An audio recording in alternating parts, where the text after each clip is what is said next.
G'day guys. This one's going to be a little bit raw, I guess you'd call it. I'm just winding up for the Panthers game now. You can see I got my jersey on and everything. Haven't been able to do the normal content this week. Just some technical difficulties.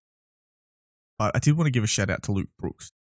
After round 2, everyone gave him a bit of a shellacking online. You go look at all the Wests Tigers pages and yeah, it's not pretty. Being absolutely hammered.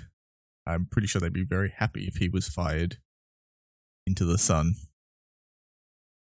But the funny thing is, I wasn't actually that disappointed with him. I came out of that game pretty positive with him. There's a lot more effort, a lot more energy. I was getting line breaks against the Roosters, for Christ's sake.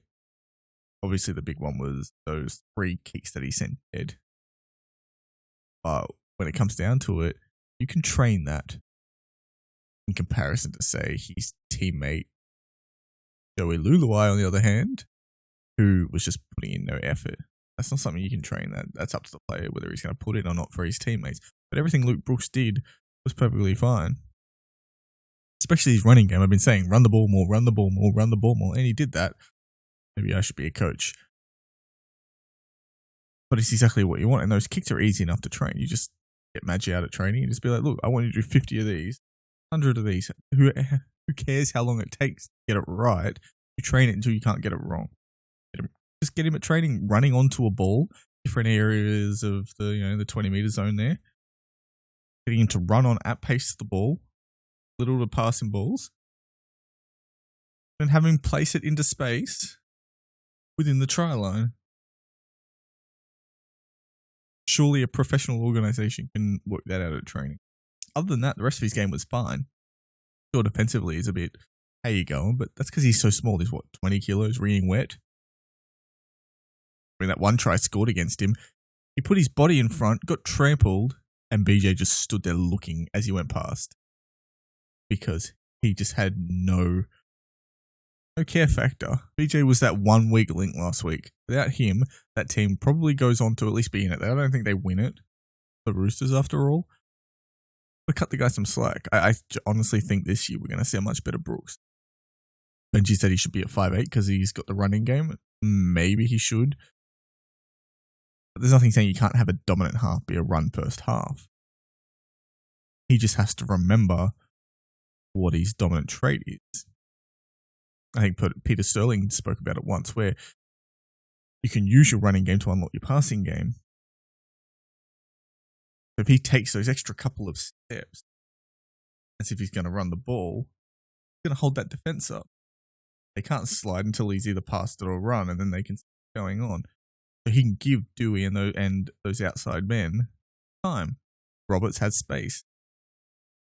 Nofaluma has space.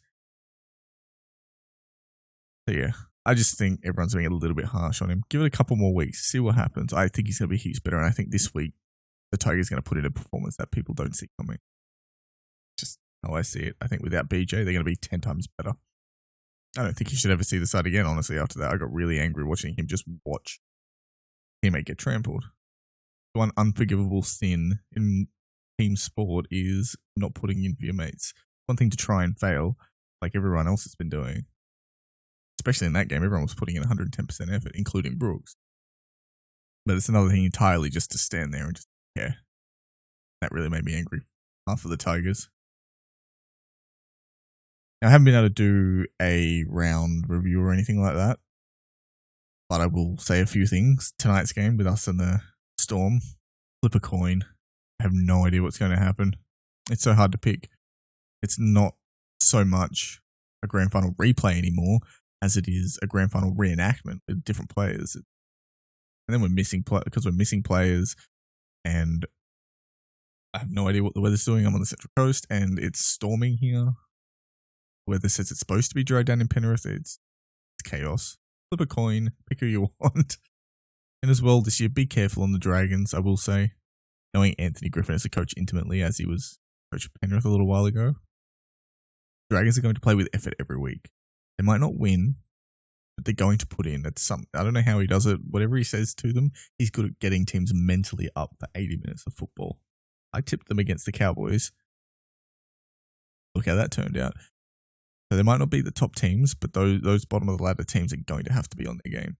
because they're not going to beat the Dragons easily.